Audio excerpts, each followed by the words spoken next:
अस्सलाम वालेकुम दोस्तों, अज एक दफ़ा फिर असी तुहाडे सामने सदाए मजदूर की दूसरी एपीसोड लैके हाज़र होए हैं। यह मेरे सज्जे पासे तुसी कंध पिछे वेख रहे हो जिम खाना क्लब है। अज असी इत्थों गल शुरू करांगे। ये जिम खाना क्लब वो है कि जिदा दस रहे ने कि 950 तकरीबन 1000 कनाल के करीब इहदा रकबा है।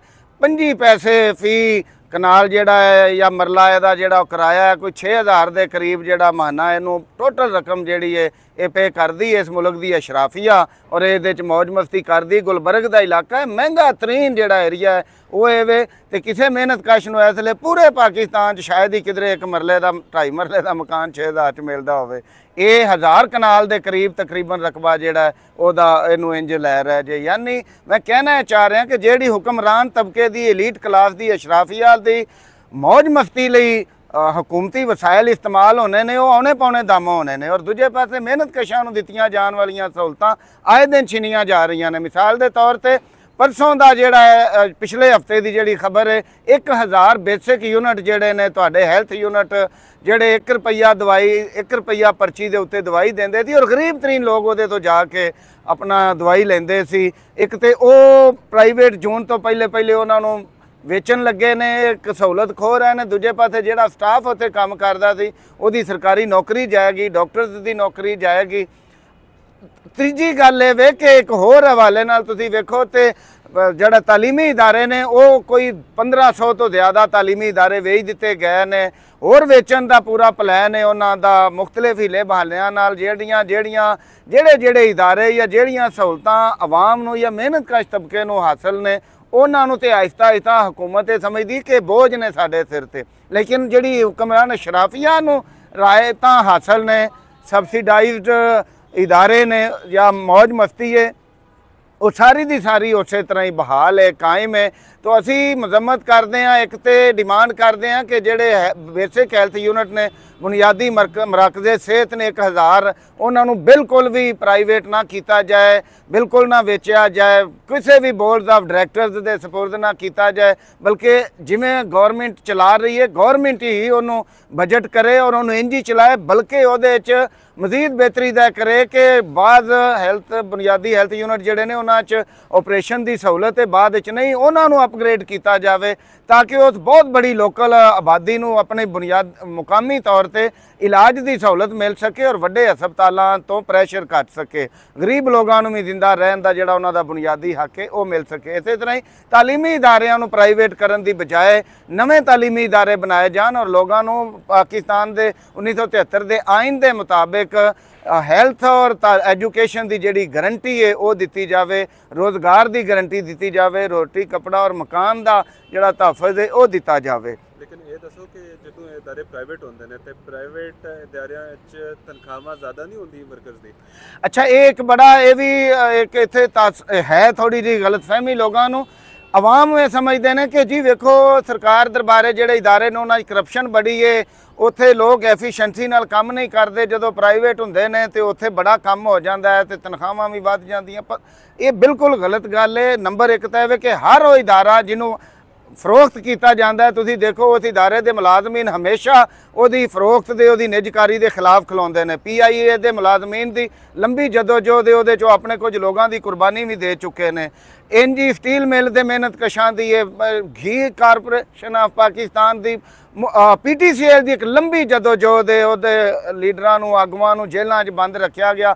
तो जे वो इन्ना ही मजदूर और मुलाजम दोस्त होवे प्राइवेटाइजेशन तो फिर मुलाजम सब तो पहले कहन कि आहो जी दिओ सानू वेचो तुसीं मुल असीं जाना चाहते हैं, लेकिन इंज नहीं है। नंबर एक तो है कि उस इदारे के मुलाजमीन जिहड़े ने उन्होंने कोई फायदा नहीं प्राइवेट हो के, बल्कि उल्टा वो अदमे तहफ़्फ़ुज़ का शिकार हो जाते हैं।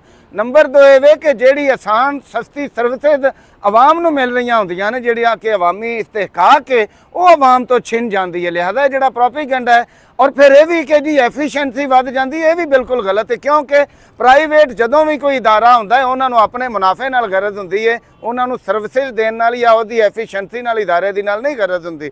लिहाजा और फिर यह कि वो एक ह्यूज सरमाया नहीं होंदा, उन्हां पिछे सपोर्ट करने वाला सरमाया नहीं होंदा। जदों कि गौरमेंट के जिहड़े इदारे ने वो बनाई बुनियादी तौर पर इस मकसद लई जांदे ने कि वो अपने आवाम नूं फैसिलिटेट करन। वो नो प्रॉफिट नो लॉस की बुनियादां ते आम तौर पर होंदे ने और ये कोई घाटे का सौदा नहीं होंदा। प्राइवेट इदारा फिर प्रॉफिट कमा के देंदे मुल्क ਨੂੰ ਫਾਇਦਾ ਹੁੰਦਾ ਹੈ।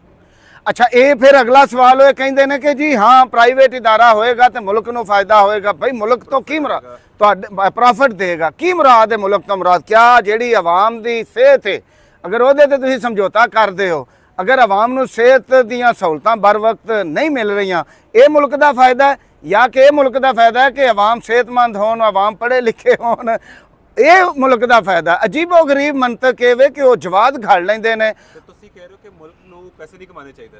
मैं कहना बिल्कुल पैसे कमाने चाहिए ने, पर मेहनत कशां दे खून पसीने दे, मेहनत कशां दी जान और मेहनत कशां दी तालीम और सेहत दी कीमत ते पैसे नहीं कमाने चाहिए। मेहनत कशां नूं लुट के अशराफिया नूं मुस्तफीद होने का मौका नहीं देना चाहिए। और निजकारी सीधा सीधा मिसाल के तौर पर हुण जिहड़ी तुहाडी अमरीका दा की वो शहर जिहदे तुहाडा PIA दा बहुत बड़ा एक रकबा है होटल की सूरत जिहड़ा वो वेचन जा रहे हैं, ਉਹਦਾ किहनूं फायदा? जी PIA ਦਾ अपना ਜਿਹੜਾ ਇੱਕ ਇੰਨਾ ਕੀਮਤੀ ਜਗ੍ਹਾ ਦੇ ਉੱਤੇ ਜਿਹੜਾ ਉਹ ਹੋਟਲ ਇੱਕ ਕਮਰਸ਼ੀਅਲ ਇੱਕ ਜਗ੍ਹਾ ਹੈ, ਅਰਬਾਂ ਰੁਪਿਆਂ ਦੀ ਜਗ੍ਹਾ ਹੈ, ਜਿਹਨੂੰ ਇਹ ਹਲਕੇ ਹੋ ਕੇ ਪੈ ਰਹੇ ਨੇ ਸਾਡੇ ਹੁਕਮਰਾਨ ਕਿ ਵੇਚਣਾ ਹੈ।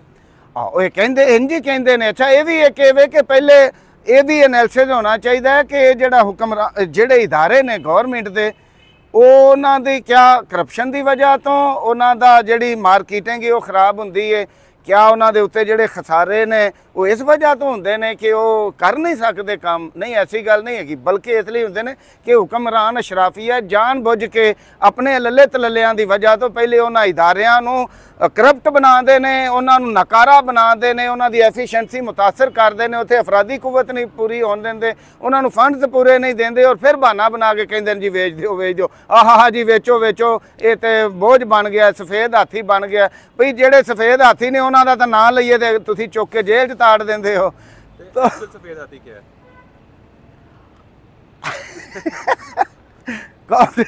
रामेश भाई कुछ चीज़ां रहन दईए, असीं लंबा पॉडकास्ट का सिलसिला चलाना है, पर असीं छोटियां छोटियां वो चीज़ां चला रहे हैं अजे कि ਜਿਹੜੀਆਂ काबिले बर्दाश्त होण। फिलहाल असीं रोकते हैं बस इस गल दे नाल कि असीं निजकारी नूं समझने हैं कि वो आवाम दुश्मन है, वो मुल्क दुश्मन है। असीं ये समझते हैं कि ना सिर्फ निजकारी फौरी तौर पर रोकी जाए, बल्कि उन्होंने शफाफ और मुनसिफाना एहतसाब का ऐसा मैकेनिज़म बनाया जाए कि हर वो इदारा जिहदे च करप्शन होवे उन्होंने सही एक बीमार इदारे की बजाय एक सेहतमंदी नाल चलते हुए मुल्की मैशत के अंदर अपना रोल प्ले करने के काबिल बनाया जाए। ये कोई तरीका नहीं। अगर तुहाडी प्राइवेट फैक्ट्री कोई बंदा करप्शन करता हो, तुसीं उस वेले उन्होंने बंदे नूं फारग करन दी करदे हो, इदारा कदी नहीं वेचते। लेकिन सरकारी इदारे की वारी तुसीं कहंदे हो जी असीं भांडे ही वेच देने ने, इदारे वेच देने ने। तो बेसिकली IMF और वर्ल्ड बैंक की भी जिहड़ी पॉलिसी है कि वर्ल्ड बैंक IMF तुहानूं कर्ज दिंदा है, वो कर्ज साडा हुक्मरान तबका और अशराफिया समेट लैंदी है, लेकिन उहदी अदायगी दे नां ते साडे जिहड़े इज्तमाही तौर ते जिहड़े एसेट्स ने, मुल्की वसाइल ने, जिहड़े मुल्की इदारे ने, जिहड़े तुसीं उहनां नूं वेचण तुर पैंदे हो और वेच के वो करप्शन भी करते हो, कुछ बाहरलियां नूं भी देंदे होवोगे, लेकिन महरूम करते हो अपने मेहनत कश तबके नूं सस्ती सहूलियात दे उत्तों, जिहड़ा किसी सूरत साडे वारे च नहीं, काबिले कबूल नहीं। इवें ही असीं समझदे हां IPPs की मिसाल साडे सामने में। IPPs नूं फिल फौर तौर पर उहदे नालों मुआहदे कैंसल किए जाने चाहिए ने। सस्ती बिजली दिओ ताकि इंडस्ट्री चल सके, सस्ती बिजली दिओ लोगों को ताकि लोग ईजी हो के अपनी ज़िंदगी गुजार सकन। और ए ज़माने सस्ती बिजली पैदा करना कोई मुश्किल काम नहीं है। तुसी सिर्फ चंद खानदाना, चंद कंपनियां दी मौज मस्ती लई, उन्हां दे मुनाफे लई 1000 अरब रुपया अगर पा देवोगे सिर्फ सबसिडी, वो 1000 अरब रुपया जिहदे बदले च एक यूनिट भी सरकार खरीद के आवाम नूं नहीं देंदी, मगर वो चंद खानदाना दी, चंद कंपनियां दी झोली च पा देंदी है। ये नाकाबिले कबूल है किसी सूरत भी। और ये सब तो ज़्यादा पट्ठा बहान वाला इस मुल्क की मैशत का ये मुआहदे ने जिहड़े बिजली इन्नी महंगी दी जाती है। कॉमरेड तैमूर दे एक लैक्चर कल मैं सुन रहा थी कि ना सिर्फ खिते बल्कि अमरीका समेत दुनिया भर सब तो बिजली महंगी बिजली खरीदण वाले असी पाकिस्तानी लोग हाँ। हुण सोलर सिस्टम के नतीजे जी असी बिजली पैदा करके दे रहे हैं, वो कहते हैं जी 10 रुपए यूनिट च लवांगे, जिहड़ी सानू दे रहे हैं वो 35 तो 40 रुपए यूनिट च कंपनियां दे रही ने, जदों कि सरकार होर टैक्स पा के उत्ते लै जाती है। एक गल होर मैं रामेश भाई करना चाहना अपने मेहनत साथियों नाल। अज दे अखबार ते एक खबर है कि 107 रुपए 50 पैसे के करीब, 59 पैसे के करीब सिर्फ टैक्स है पेट्रोल के उत्ते। 107 ₹7.59 सिर्फ टैक्स है। जरा अंदाज़ा करो कि तकरीबन अद्धी कीमत जी तुम टैक्सा की सूरत लै रहे हो। परसों का अगर अखबार कल का असी वेखीए तो वो मेन हैडिंग सी अखबार के उत्ते कि जनाबे अली ₹1.60 बिजली के सार्फिन नूं रियायत देने का मनसूबा बन रहा है। और वो थले एक छोटी जी खबर सी कि जनाब ₹10 डीजल की कीमत लैवी की मद च इजाफा कर दिता गया। यानी कि जिहड़ी शायद तुसीं आवाम तो निचोड़ना खिंचना चाहते हो उन्होंने बहुत छोटी जी बना देंदे हो। जिहड़ी शायद तुसीं आवाम नूं देनी हो इन्नी को होवे ते इन्नी बना के पेश करते हो। यही तुहाडी इजारादारी है। इल्म और इख्तियारात दे वसीलियां दे उत्ते कब्जा होने की वजह तो, इन्फॉर्मेशन के वसीलियां ते कब्जा होने की वजह तो, और मेहनत कश तबके लिए जरूरी है कि उस सदाए मजदूर वर्गे चैनल अगर वेखेगी तो मेहनत कशां की आवाज़ उन्हां तक, मेहनत कशां का नुकता नज़र पहुँचेगा। मेहनत कश साथी हो, जे मजदूर हो, जे मजदूरां दे साथी हो, जे किसान हो, जे किसानां दे साथी हो, तो तुहाडे अगे ये दरखास्त है कि सदाए मजदूर नूं सबसक्राइब भी करो, लाइक भी करो, शेयर भी करो, ताकि साडी मेहनत कशां की आवाज़ दूर तक जा सके। तुहाडा बहुत बहुत शुक्रिया।